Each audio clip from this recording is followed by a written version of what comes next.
Obviously, the environment down here is all salt. The ceiling's salt, the floor is salt, the walls are salt, and to an extent, the air is salt. And you breathe that in, and you can constantly taste the salt.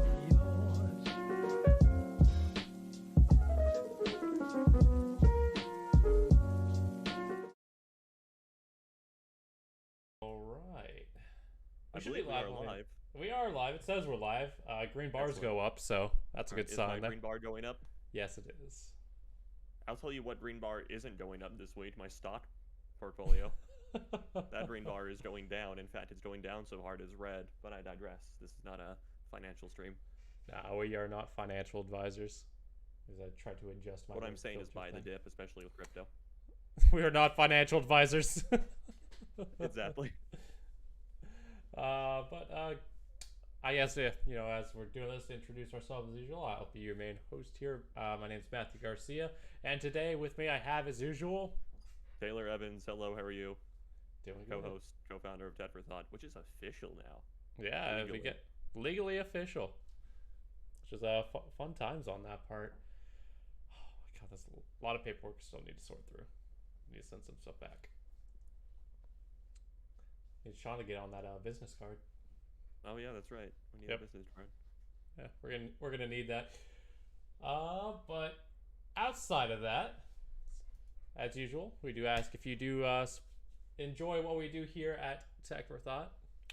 We do ask that you subscribe and hit that notification bell to find out when we go live, both on the podcast for Past Assault and when our videos get published as well. We usually try to shoot for Tuesdays and Thursdays. I know this past week we had a pretty big video come out with the Apple Iceberg. Yes, which is why it's like, I don't know, if we do larger videos or like longer in length videos like that, there will usually only be one per week just because our editor only has so much manpower. It's so much time in the day. Yeah, so yeah, but expect either 2 shorter videos or 1 longish video. Yeah, what we try to shoot for. Yeah, and this one, that one was the equivalent of like 3 videos almost in length of what we typically do. Yeah, but no, I'm super happy with how it turned out. So Sean, our editor, if you're at Nerd Awakens, if you're listening to this, good job. Nice job. You get a cookie. We also got the mic issue figured out, and I think that's about the best our little lapel mic is going to sound ever. Yeah, probably. And, yeah, as well as you figured out a lot of stuff with the framing as well for the camera. Yes, so. I have been doing a lot of experimentation and research with the Blackmagic camera that we have, and it looks pretty good now. It looks pretty good. I finally figured out how to use the color corrector or the color chart thing correctly. Nice. Yeah, so that makes a difference. Don't have to like apply some LUTs or whatnot. Just color correct to that. Give it a little bit more saturation because it tends to be a bit desaturated when using Rec 709. Okay. But it looks good. Looks nice. Yeah. But if you wish to share the good word of our Iceberg videos as well as Tech for Thought as a whole, because yes, we do produce other content, which you probably know about since you're watching the podcast right now. We do ask that if you wish, we have a Twitter at tech_4, the number 4_thought, and a Twitter or Instagram, Instagram at tech_4, spelled FOR _thought. There we go. What have you been up to this past week? In terms of PC gaming, not a whole lot actually. I've been super busy at my day job, and this week, because we've had a staff shortage due to the global event that's been going on the past 20 months. So, yeah. But the hardest part about the first 15 days to flatten the curve is the first 20 months. I know. I also like how people are fixated on month increments also that take some time to update. Like we were saying 18 months, well after 18 months, and we've just now kind of updated it to 20 months. So I find that kind of funny. Yeah, it's like people realize, oh shit, it's actually been 20 months, not 18 months. Yeah. I've been working at home longer than I worked in the office with my current job. No, that's the craziest thing to me. But I've been in my job for 2 years now. Yeah. Yeah. Wow. Yeah, right? But, luckily, it's like I'm still healthy. Didn't seem to pick it up for my coworkers that got sick. So super grateful about that. Super grateful that my immediate people around me are still healthy and still going strong. And, yeah. So, Very nice. But that's been kind of my week in PC gaming. Super enjoying my T-Tron Q1. Oh yeah. With the Phantom Brown switches from Gatoron. Mm-hmm. The only thing I haven't figured out really is like how to do RGB on it. It's all just hardware based on the keyboard, and so I just had it doing this cool default rainbow effect. And then also it doesn't turn off. Well, okay, so the controller for the lights that is in charge of the effect and everything turns off when the PC is off, but the power to the lights doesn't. So unless I turn off the lights before I shut down my PC, the lights will be on. They'll just be static in whatever like state they were frozen in. And I can't shut them down unless I turn my PC on. So like every night this week, I've shut down my PC, been like, oh shit, I forgot to turn on my keyboard, turn it back on my PC, and then that's a weird statement to make. Damn, I forgot to turn off my keyboard. I know, right? So I'm there might be a way to fix it. I haven't looked too much into it. With my Razer keyboard, it's kind of a similar thing because if my computer's off, it turns off, no problem there. But if I accidentally touch a key on it, it turns on to just a red default color until I turn on and turn off my PC again. Yeah, I think Asus has some pretty weird things with their USB power in an off state. So they constantly supply power. Yeah, which is both good and nice, or which is both good and bad. Yeah, I use it to charge some devices when I'm not exactly at my PC. Yeah. Oh, I totally forgot. I upgraded to Windows 11 this week. Well, like moved to Windows 11. I don't think calling it an upgrade is necessarily. Would you call it a downgrade? No, it's like break even. Have you moved the bar to the left yet for the little bottom taskbar? No, I've actually gotten used to it in the center already. It only took like 2 or 3 days. Okay. Yeah, I'm not sure if I prefer it yet though, but I'm at least no longer just by default going to the bottom left. We'll give you another week to write up a script on that. Give us a little intake of what it's like, first usage of Windows 11, all that. Okay, but I guess the reason why I was so forgettable is kind of like the point I was gonna make when I was talking about this is like, it was cool and novel for like the first day or two, but I've honestly already forgotten my OS is different. Even with the folder search? Yes, even with the like thumbnails. That still kind of annoys me and everything. It's like, oh yeah, I don't have thumbnails anymore. But I mean, just like day-to-day operation, I generally forget that I'm on a different operating system. Yeah. It's like, oh, the new look was cool to look at, but it's just like it's so similar but also different that it's just yeah. But you know what is also new that you have? Hold on, sorry. The thing I still do almost notice on a constant basis is the OS animations have been super improved. They really benefit from having a 144 hertz screen. Yeah. So that is really nice. But anyway, what did you say? You know what else you have that's also new? Oh. A new Switch. Oh, that's right. Yeah, I was got the day one Switch OLED. That's pretty cool. Been playing Metroid Dread like 4 hours into it. Game is really good. Nice. And the Switch OLED is really good too. It feels feels much better. Yeah. Yeah, it feels. I wonder what it looks like. I wonder what it looks like compared to like side by side with the two panels. How big of a difference it makes. My issue is it's a gaming system with an OLED screen, and OLEDs are still notorious for having burn-ins, so... Yeah, looking out for that. Yeah. We'll give that one a timer, see how long that goes for. Yeah, exactly. I think maybe Switch games are, like, decent enough at, like, having loading screens and the refresh that it might not be too much of an issue, but... I don't know, if you were in the overworld for Breath of the Wild for a very, very long time, for example, I can see that being an issue. Hold on, I'll be right back. Okay. See the little Ganyu icon. Nice. Well, I guess this is just me for right now. What has my week been like? Oh yeah, I've tried ordering a part because with my phone, the screen on is just short of shattered. There's various cracks, spiderwebs throughout all of it. So I tried getting a new phone for my screen and trying to learn how to replace that. Thought that'd make a fun video. But the website that I went into to order the part from, I ordered it, said it'd be here in like a couple of business days. Said, all right, cool. Rip Thailands, yes, rest in peace Thailands. But I ordered my screen part, new screen, and have it come in the mail. Said it'd be a couple business days. Got an email the next day. It's like, hey, due to a large influx, we're actually out of those screens right now. So, do you want us to refund it or wait 2 weeks? All good? I'm sorry. Yeah, I'm sorry. There was someone at the door. I needed to make sure it wasn't important or something.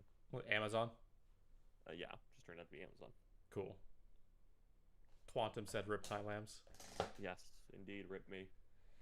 But as I was trying to say with my week, you know how I told you the idea about ordering my phone screen and learning how to replace and doing a video on that? Yeah. I ordered the part. Said to be here in a couple of business days. All cool, right?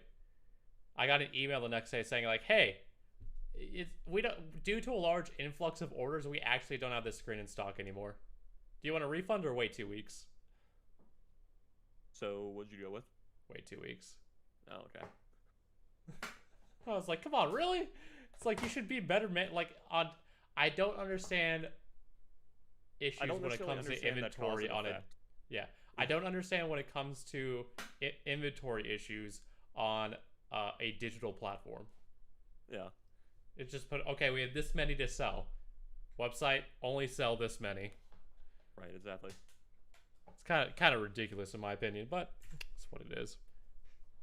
Hoping it at least doesn't take forever to get here. That'll be a fun video. Yeah, it should be a fun one. We have some stuff to make between now and then though. It's gonna be a couple weeks before that's in, so that's gonna be an adventure. Outside of that, I mean, my day's been pretty standard. Go to the gym in the morning, work, get online, work on some stuff, then go to bed. Haven't had too much time for new experiences or things like that just yet. Yeah. And it's what happens when you work a second shift till 9 p.m. in the night. Or 10 p.m. But thanks daylight savings. Right. Thanks daylight savings for messing with the world. But you know what? I think that does it for kind of recapping our week. Feel like moving into the news? Yeah, let's get right into the news. Right in the news. All right. So let's go with our headlining topic. Shall we? Oh, is it even in this? Yeah, it is. It's Amazon says don't blame New World. Okay. Yeah. I was looking for the 2042 one, but this works. Thanks to the only thing I think the only article or reels to think about 2042 is the Russian Badger Twitter thread. I've heard other people's 3090s blowing up as well. Oh, okay, gotcha. Anyway, so it's not an exclusive thing, but yes, 3090s are still blowing the hell up for some reason. But Amazon says don't blame New World for the GPU deaths. Blame your card makers with an update in it. So with news outlets, Hardware Lux receiving an official statement from Amazon regarding GPU deaths surrounding the recent release of MMO New World. Amazon says they have detected no game-breaking bugs in New World that would cause the game to kill RTX GPUs. Instead, it reiterates that and confirms that it's problem with the GPU manufacturers and poor graphics card build quality. This news kind of some shade at Nvidia there, honestly. Straight up. This news was also confirmed by custom PC builder Power GPU, who told us that only deaths with consumers using older model EVGA GPUs that were dying from New World, including RTX 3090s, a couple of 3080s, and a single 3080 Ti. To quote Amazon directly, in the last few years, we have received few reports from players who have had problems with their GeForce RTX cards.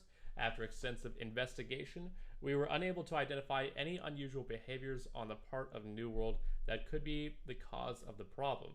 EVGA has already confirmed errors in the production of some GeForce RTX cards. New World can be played safely. For players who have encountered a hardware failure, we recommend that you contact your manufacturer. Which is no surprise there necessarily. Right. And while some might say that, of course Amazon would deny culpability, New World should not be blamed for all the GPU deaths, despite what everyone might be telling you. Oh, sorry, my headset just scared me with screaming recharge headset. EVGA has already confirmed that the first batch of RTX 3090 cards built a year ago had faulty solder joints, which caused the cards to die under the strain of New World.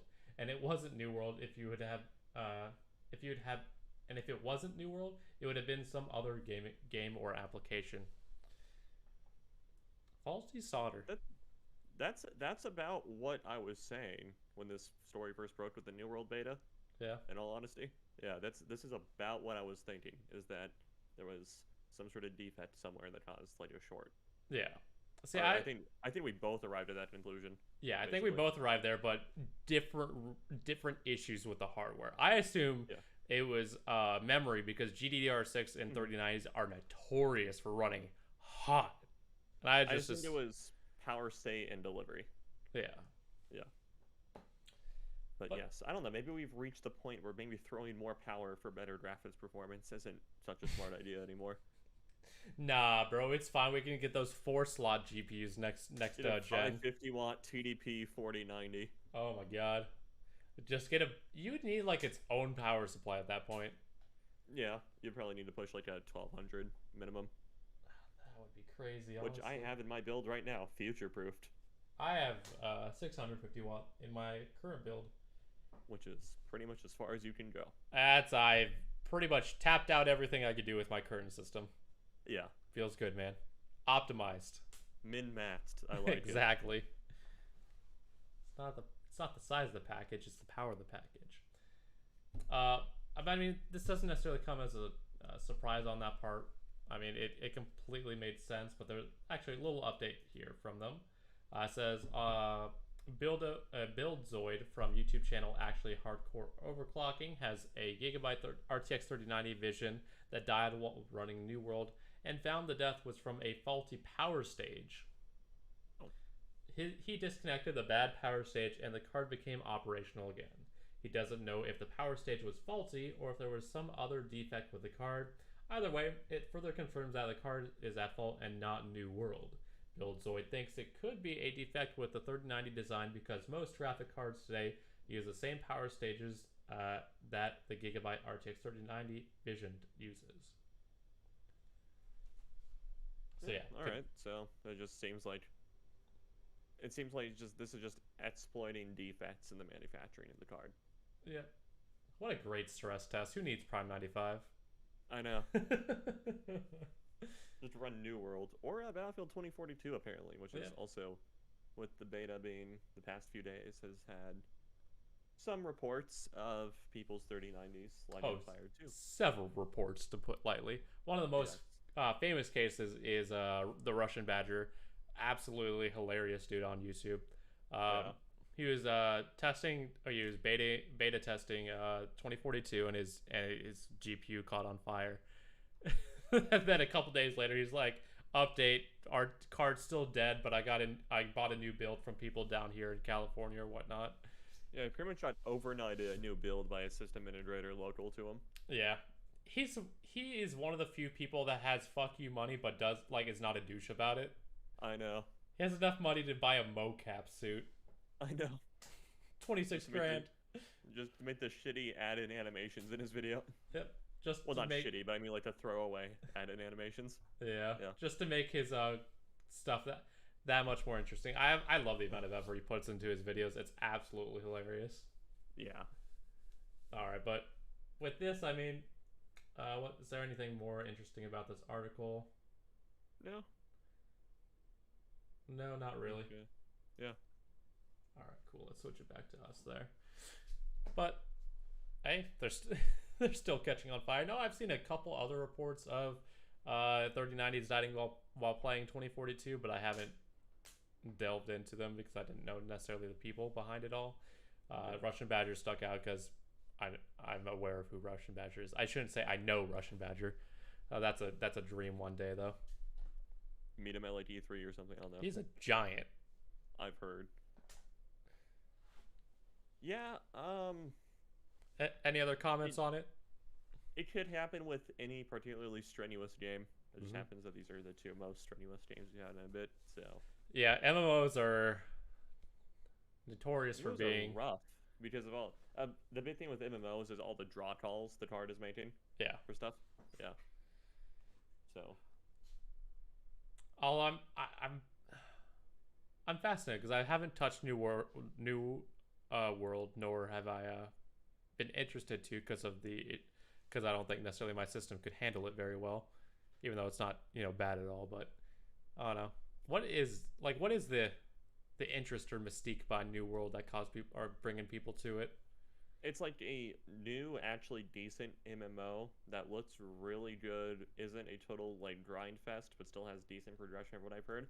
And the setting is kind of unique too. Like it takes place in like colonial America sort of thing. The New World. Like when, yeah, exactly. When it's like there were like the conquistadors and everything going around and whatnot. So Yeah, I know which side I would play on. yeah, I'm not sure how it like all works out in terms of like the factions, but yeah, Yeah. kind of. But you know what else is supposed to be decent? You know what else is kind of like shit in the bed and giving performance? Windows 11? You got it. All right. With it, a Windows 11 bug could reduce Ryzen CPU performance by up to 15%, AMD says. Oh. Woo! Okay, who do we blame for this? Windows. Really? If it's a Windows 11 bug. I know, but what? They like but nobody at AMD tested this on one of the builds and been like, "Hey, this is happening from time to time," and got like on the phone with Microsoft, or you act like nobody at Microsoft was like, "Oh, this might be a problem." You've seen some horrible cases of just like of malpractice when it comes to art, like testing and stuff. I guess I'm just more surprised that it would happen to like it would be at fault of AMD, possibly, for this. Well, they haven't changed how their CPUs are made. No, I know, but I mean like for not screaming from the high heavens about this, even like basically it's like it doesn't make sense to me that it's like the build that shipped on Tuesday for Windows 11 has been in beta for a few weeks now before like the actual launch and whatnot. That build has been in beta, and it's like, why are we just now finding out about this bug from AMD? Well, let's read the article and find out. Okay.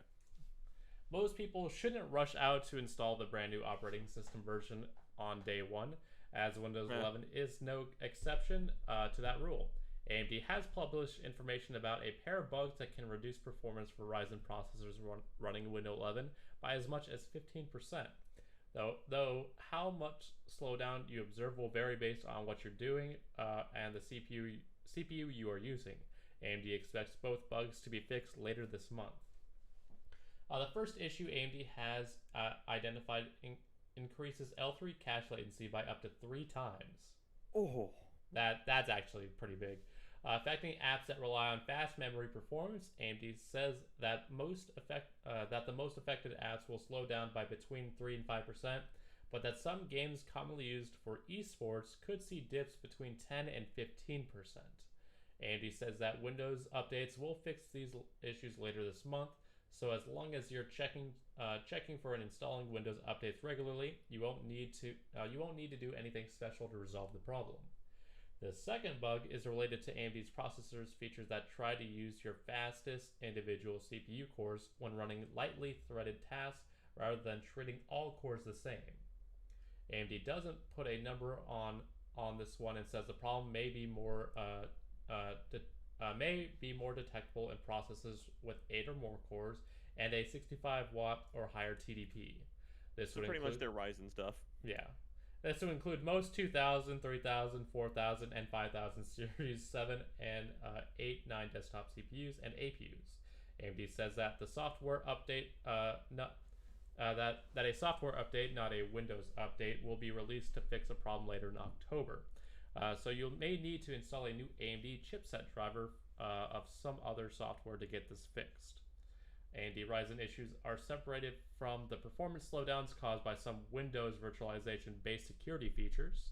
In particular, testing by outlets like Tom's Hardware had shown the memory integrity security feature can reduce performance by a few percentage points in some games and generally computing tasks, though the result vary widely based on the software you're using and the processor you have. The feature is included in both Windows 10 and Windows 11, but is disabled by default in both operating systems, for all but the most recent laptops and desktops sold by major PC makers. I mean, to be fair, they probably had to do a lot of testing, so it takes a while to be able to figure this out.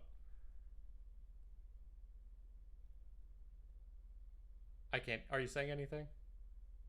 No, I didn't really say anything. No. Okay, but your thoughts on it? My original statement remains unchanged. It's kind of weird that this only came out after it was released, as opposed to AMD knowing for. I mean, they probably were doing testing this entire time and like just narrowed down what it was. Maybe. Okay. But still, I would put that more on Microsoft though. I would too, because if it's like needless rewriting of like core scheduling and whatnot, or or latency scheduling, then yeah, that is 100% on Microsoft. It's just like, just why fuck with it, you know? Yeah, pretty much. Yeah. And yeah, I mean, I also find it fascinating because AMD is the one that has to bring it to their attention, not just Microsoft saying, "Oh, there's a problem, let's fix it." Right, and it's not like, Microsoft and Intel work particularly close together, so there's a chance this would probably never happen with Shintel, with Shintel. But at the same time, also, Microsoft has been becoming a bit more friendlier with AMD the past few years. We've seen lots of Ultrabooks and everything, and like Windows laptops running Ryzen. I believe on some Surface models, you can get a Ryzen mobile processor. Also, on the Surface laptops, you can. Yeah, I'm not aware of them on the Surface Pros, for example. Okay. I'm sorry, I should generalize that more to like Surface products. Surface is a brand now, not just a given product. Yeah. So there we go. Well, I'll have to say it's Wintel. Wintel. Okay. But I mean, how's the 180-watt TDP treating you? I hate it. I me with my 125-watt TDP. Yeah. But I was gonna say the problem why they didn't necessarily bring it up to their attention is they were waiting for a live release, because there's a lot of stuff that happens between betas and live releases. So I guess, yeah. And they might have just assumed, oh, this is a bug like that they'll fix. Patched or something. Yeah. Yeah. I don't know. They could have been waiting for that. OS needs a day one patch also. Metroid Dread did not have a day one patch. Oh. How I have had no issues so far. How interesting. Yeah. Rare to see that nowadays. Yeah. What type of... Is it a side-scrolling Metroid? Yes, it's like a 2D Metroid. Okay, it's classic. And Metroid. honestly, it might be the best one. Better than Other M? Yes, better than Other M. How to trigger a Metroid fan in one word. I know. M. Actually, not even a word, letter. Alright, but I mean, that's kind of an interesting bug. They're working on getting it fixed, so not too much to necessarily dive into there.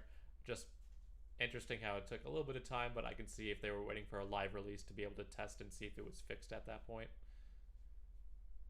Plus, this article is from, let's get like an exact date, on the 7th, so. Yeah. I almost wonder if it was been fixed already. I don't know yet. I don't know. Friday release, last thing the team does before going home for the weekend. After lunch week. Praying to the servers that they stay up. Exactly. I remember the one time that the CS:GO servers went down, and that like it was like no wait, like infinite wait times, whatever, and the entire like Valve staff was just gone for the holiday weekend, and nobody was like in there to either answer any calls, like review their tweets that they've been tweeted at, their complaints or stuff like that, and this was just an entire like 3-day weekend without CS:GO. Yeah, that's pretty funny. It's both a blessing and a curse at the same time. For all the memes, just like CS:GO is down, so you can go enjoy the holidays with your family. Yeah, pretty much. Oh my god! You know what else people have been enjoying? The Galaxy X or Z Fold 3 and the Z Flip 3. Brought to us. I suppose. Yes. I mean, hey, if collectively they sold more than a million units, people are enjoying them. Yep. A reasonable assumption. Yeah. But yeah, with the article provided by WCCF Tech, the Galaxy Z Fold 3 and Z Flip 3 just made history. We all know about the fact that Galaxy Z Fold 3 and Z Flip 3 ended up being a lot more popular than some might think. And well, Samsung has now confirmed that both foldable devices combined have collectively sold over 1 million units. Although Samsung did not reveal how many individual Galaxy Z Fold 3s or Z Flip 3s were sold, the report does say that 70% are accounted for the Galaxy Z Flip 3, considering the Flip 3 is a more affordable device, which makes sense. It's kind of a little bit of a shorter article, but it kind of like caps on that front there. Samsung rides a success wave as sold. See anything interesting? Z Flip 3 appears to be more popular among youngsters as 54% of units sold were taken by the younger demographic. Samsung should be credited for marketing their Flip 3 as a lifestyle product, which played a considerable part in it. Yeah, I've seen the commercials. They make me cringe. They make you cringe, but apparently they work. So I know. we're not good at marketing. It's like I'm especially not the target demographic for the Flip. So yeah. But this kind of leads into the conversation because I was curious the other day with like some of the reports that Ice Kitty has, or the Samsung Kitty has put out, Ice Universe. Yeah. Regarding the S Pen device, do you think it's just going to be an addition to their already existing S lineup? Well, according to the latest leaks and everything, basically the Note 22 is going to become the S22 Ultra. And it's basically they merged the S and Note lines, and now both the Samsung Kitty as well as Tron, who's another Korean leaker and everything, have both kind of indicated that it's like Samsung is shifting a lot of their effort towards the Z line of stuff as being their new flagship line. So I hope you like foldable phones. Well, do you think if they shifted it so the Note was integrated to the S series lineup, and they're just kind of like refining it so they don't have as many SKUs and names, I guess. Yeah. What would you want to see the S lineup to be? I mean, it's probably. I think it's just going to end up becoming a glorified like A line or something. Like it's going to be the more like premium of the budget devices Samsung puts out. So. Okay, so you think basically I'm getting ready to get reduced to a second-class citizen more so than I already am by using Android in the first place.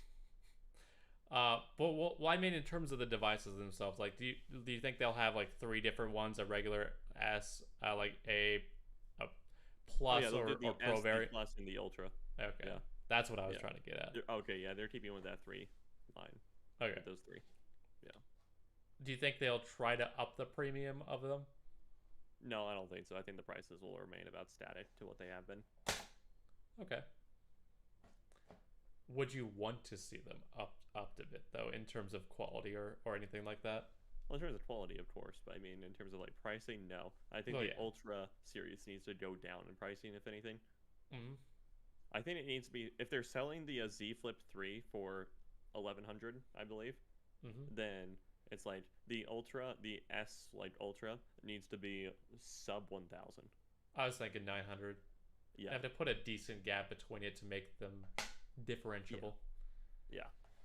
So, but we'll wait and see. It's not like Samsung is necessarily the most adept at figuring out what its customers want. So. Oh, apparently they're doing a better job. So. Yeah. How well did the Note 21 do? The Note 20, not great. Okay, my bad. Yeah, the Note 20. So the Note 21 doesn't exist. Yeah. Yeah.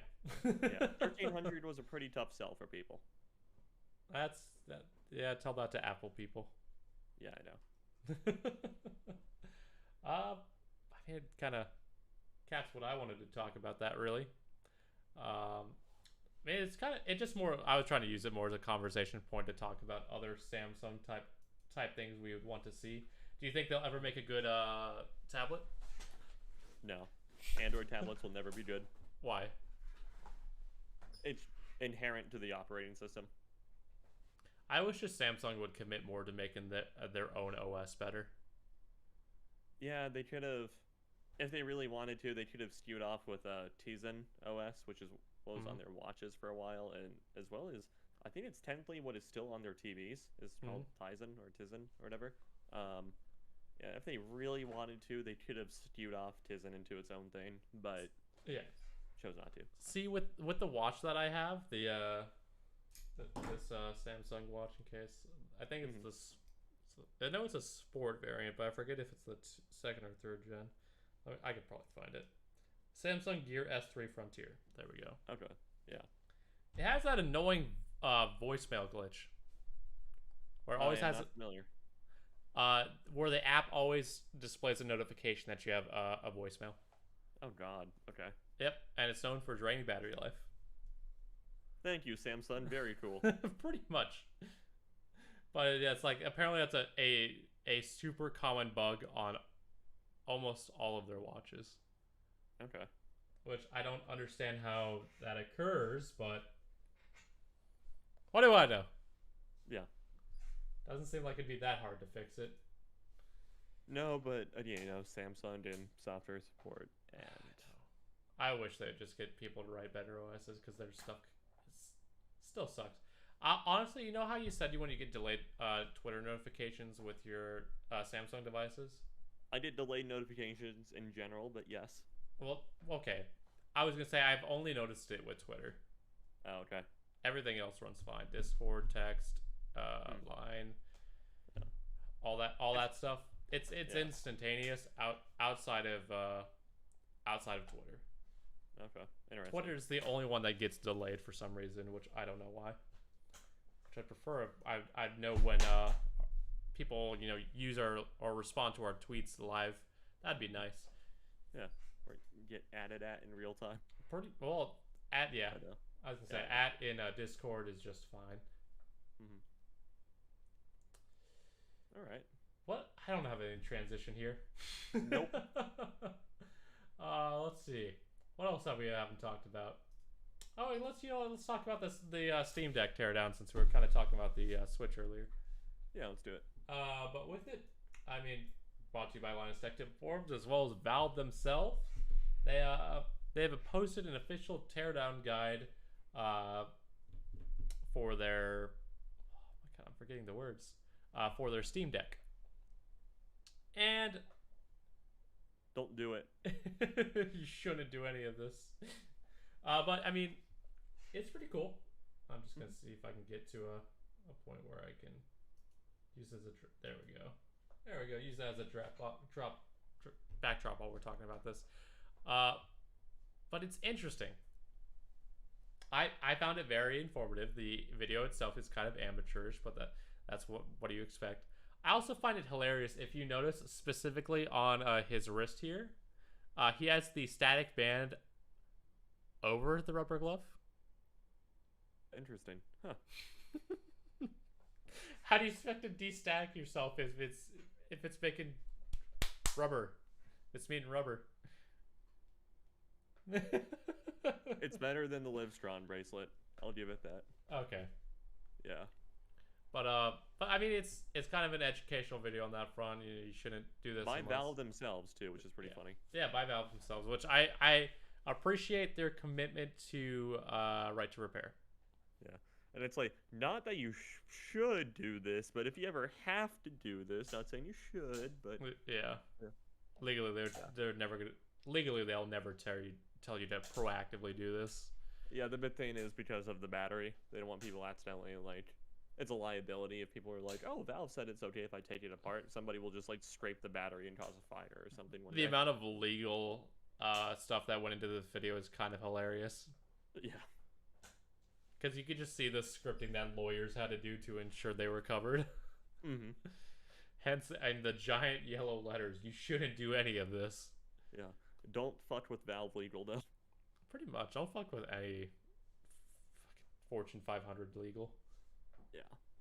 I don't even. Okay, so the actual internals of the Steam Deck, though, what do you think? Simple. Yeah, no, it looks like a laptop, in all honesty. It does look like a laptop, but I appreciate the amount of daughter boards they have. Yes, and it seems like a very repairable device. Yeah, we'll give it that. Yeah, it is easy on that front from what it seems. There's outside the bunch of ribbon cables, you have to make sure you treat those with care. It looks fairly easy to do. In the video they released, they only really showed you how to take out the battery and take out a Joy-Con. And they didn't even show you how to put it back in. They said basically just play the video in reverse. Right, yeah.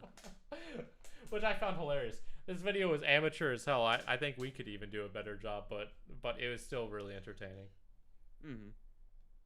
I also love the constant fixing of the screwdrivers to make sure they're parallel. Right. Yeah. Feels. So do you have any interest in the Steam Deck? Personally, no. I'm in the same boat. Yeah. It just doesn't feel a need that I have, because if I'm gonna sit down and do anything on Steam, it's gonna be on a computer.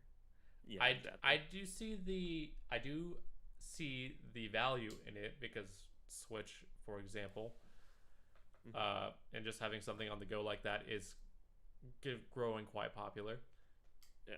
But personally, no. I like sitting in my room or office and just play stuff. Room/office, I guess. Mm-hmm. How much is it? How much is the Steam Deck? Like 450? I think it caps out at like 900. 900? It starts at like 600. Damn. I do also know that in the video as well, they showed you how to replace your the memory, the storage. My bad, storage more accurately, so you could upgrade storage down the line. Nice. Not that you should, but not that you should. Don't get me wrong there, but yeah, you have the option to do it if you want to, which is pretty nice.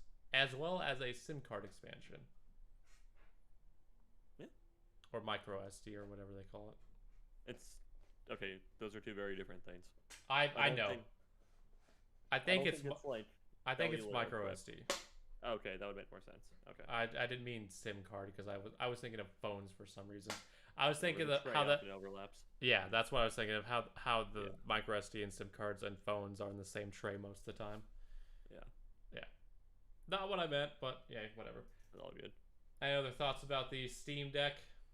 No. It's I just find it funny Valve has their own teardown video for it. That's why I put it in there. It's like, oh, good guy, Valve. I also find it hilarious that they'll have it so you can buy each part of the Steam Deck individually. So in theory, you could buy the Steam Deck and all the parts to go with it and assemble it yourself and have it be more expensive. Yeah. Which would be a fun video, but I don't have money to burn. Mm-hmm. I'd probably never use that, though. I'd probably turn around and sell it. I think that does it for that topic. Any other things you were wanting to talk about it? Nope. That's it. Cool. Well, we should have used this as a topic earlier when we were on Samsung. I failed in that transition. It's all good. But yeah, Samsung is to produce or mass produce 2nm chips in 2025. Woo! That's actually about expected for the time frame.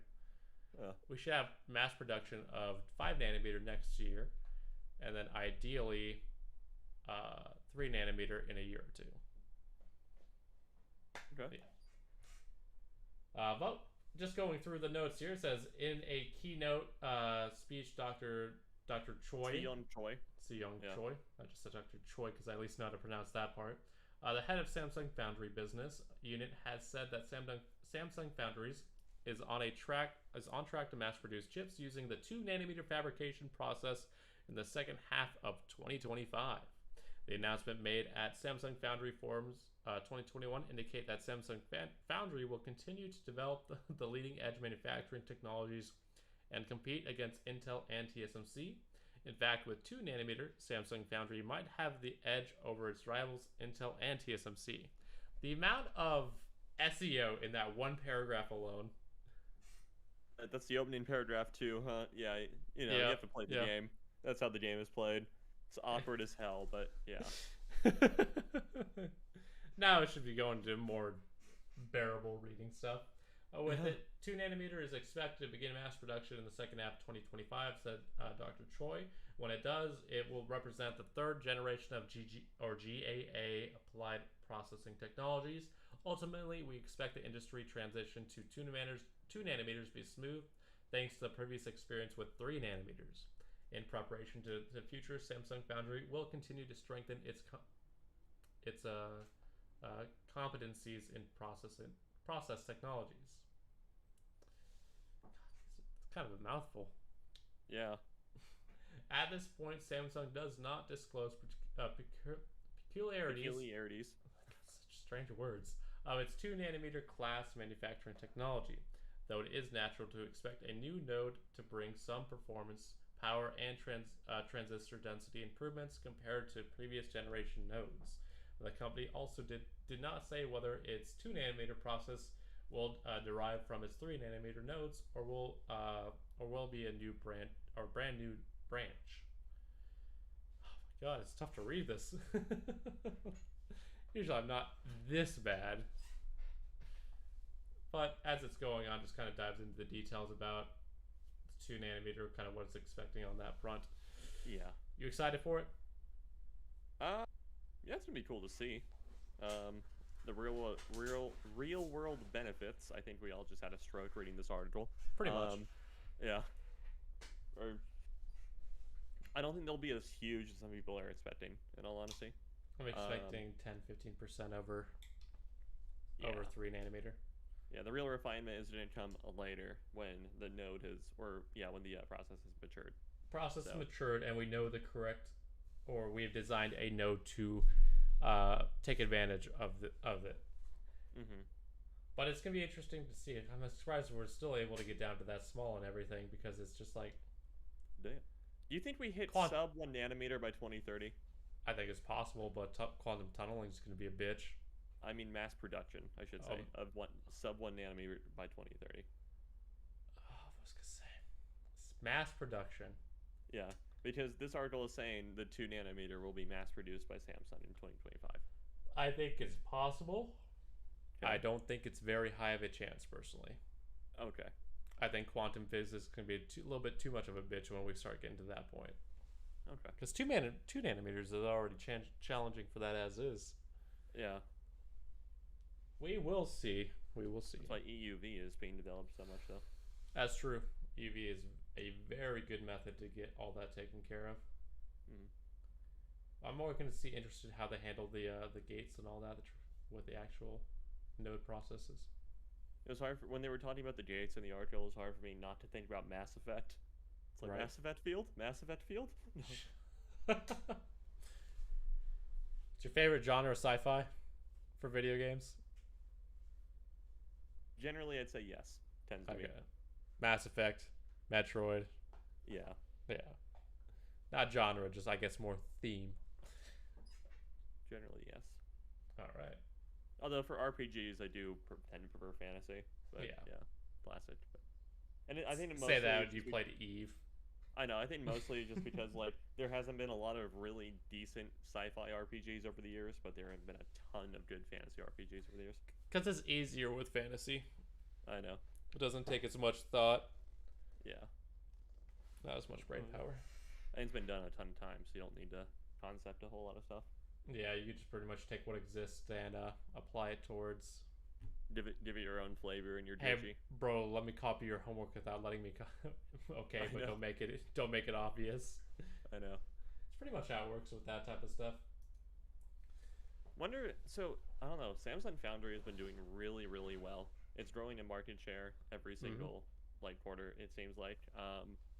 And so I wonder if we're going to start seeing a sort of like mass exodus from TSMC to Samsung Foundry in some aspects, given the current climate over in Taiwan and China. That's a good point. Mm-hmm.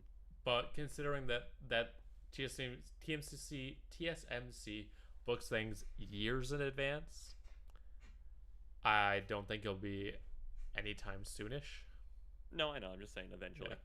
Yeah. I guess it's also nice to see that it's like Samsung is adding to the competition of TSMC, and with Intel's fabs coming back online as well. That's going to be a third player in the game, which will be nice too.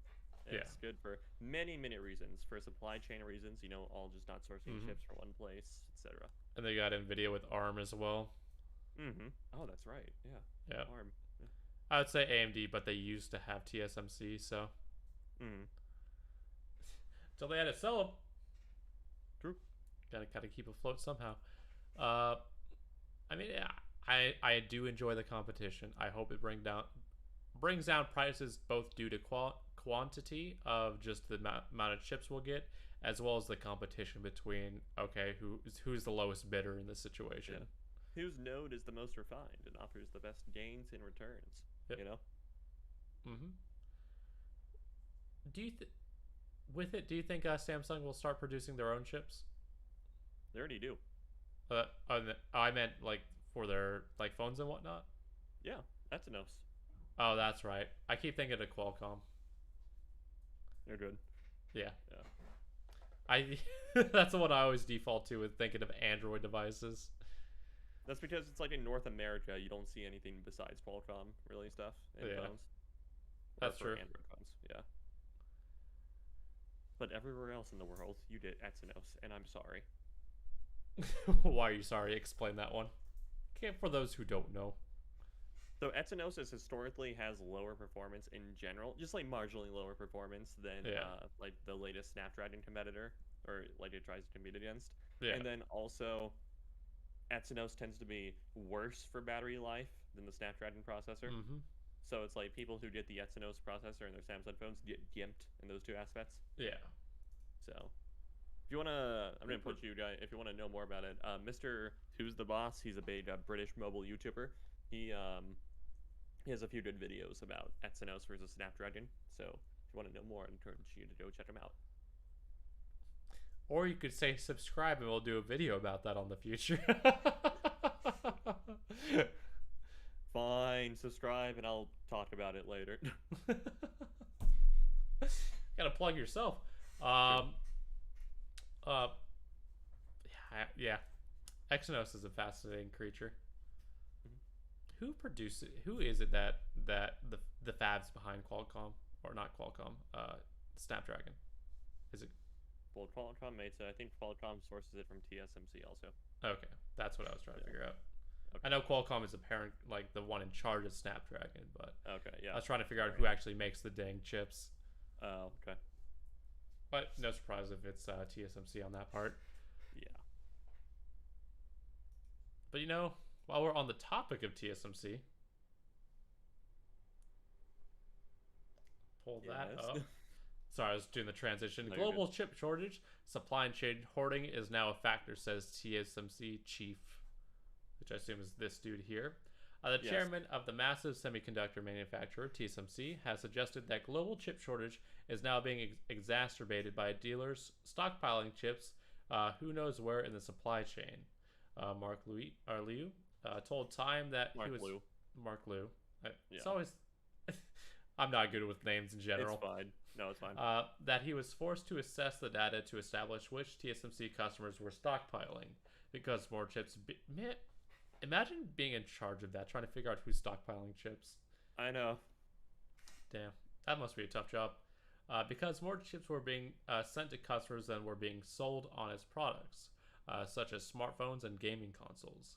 TSMC data indicated that that there are people definitely accumulating chips who knows where in the supply chain. Liu said TSMC has rerouted semiconductors to customers that were truly in need of them. Sometimes customers may not be satisfied, but we just have to do what's best for the industries, Liu said. Semiconductor shortage began to affect industries in earnest in early 2021, but it traces its origins back to 2020. I wonder why. Chinese companies had begun to stockpiling semiconductors over fears that they would end up on a U.S. trade blacklist, and it happens to Shenzhen headquartered Huawei. Probably butchered all of that. The networking vendor has been ostracized.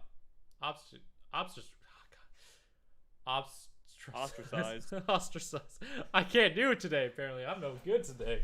But much of the West, by much of the West, because of its ties to the Chinese state and accusations that it assists Beijing's intelligence agencies with espionage. I think Huawei is a bit more than just a networking vendor, but okay, verdict. That's such a fascinating take. But kind of, I don't know, not necessarily surprising on that front that people are hoarding chips. I could definitely see auto loan manufacturers doing that. Yeah. This entire I'm more convinced it's so much of the issues in the semiconductor shortage and whatnot that we're feeling are convinced by so many people just at all levels overcompensating for stuff after what happened. So Yeah, sort pretty of like- much. Yeah, so it's like you're seeing it's like huge stockpiles from presumably. I'm not just gonna assume it's just Chinese companies. Presumably, I think everyone is kind of dipping their feet into having a stockpile of stuff now, which is why. Yeah. It would have been funny if It's- Mr. Liu started name dropping though. Be like, "Yo, AMD, you're stockpiling a bunch of this stuff. Please stop." Hey, like, hey, Apple, quit it. Yeah. Which is I find interesting as well because for a long time the industry was very efficient in terms of input output, Mm-hmm. and now it is very very fucky wucky. Yeah. Well, okay. The like pretty much essentially peak efficiency that it achieved in like 2019 and everything was Mhm. like it's both a good thing and a bad thing. When you go further up on the efficiency curve and everything, then it's like you're going to start losing robustness. And Yeah. so it's like it becomes less resistant to interference. And Yeah. so it's like because this industry had been edged for so long in terms of efficiency and whatnot, and it's like, to their credit, TSMC, Samsung Fab, and whatnot pretty much had it figured out. It's like they knew when they needed Mhm. to start project and work and on fabs and new process nodes in order to meet demand years down the line. Like they had a, everybody in the industry seemed to have a pretty good formula for figuring out this stuff. It's like, and we saw it in that things were readily available. You could always go into like a Best buy a PlayStation. You could always go Mhm. into like a T-Mobile and buy an iPhone or something, right? Things were available for demand, but then it's just like when you had such a shock to the system, then that's where the Get issue it? Shock to the system. Yes, thank you. Anytime, that's what I'm here for. But yeah, I mean, that kind of pretty much sums it up. It was doing a very good job at edging everything, but it was not ready for a teeter point. Mm-hmm. And now this is the mess that we're stuck in. Yeah. But I mean, things are improving. Things are becoming more available, and we are returning somewhat to a place of normalcy. It's probably going to be about another half year or so before we get there, but we'll get there. What you doing there? I thought there was like a hole in the die on one of my T-caps, so I saw like the light shining through, but it was just I realized that. but it was from the reflection of. Oh, everybody else can hear you if you're saying anything, but I cannot hear you because my headset. Well, I want you to just hear this too. You can This say is actually anything you fun. want, and I'd have no idea. Okay. Give me one moment. All right, hello everyone. I'll continue my story in just a second. See, Let's have he even fun. got a warning about his headset dying earlier in the podcast. Why this headset too. does not take Type C, I will never know. People cannot hear you for right now, Thailands. Give me one moment. I need to plug in the headset. This thing was at like 80% when last night. Or like 2 nights ago, more accurately. I need to change the desktop audio now. Properties. Try speaking Thailands. Okay, I can hear you, but not on the stream. And think about it, we were just at the end there.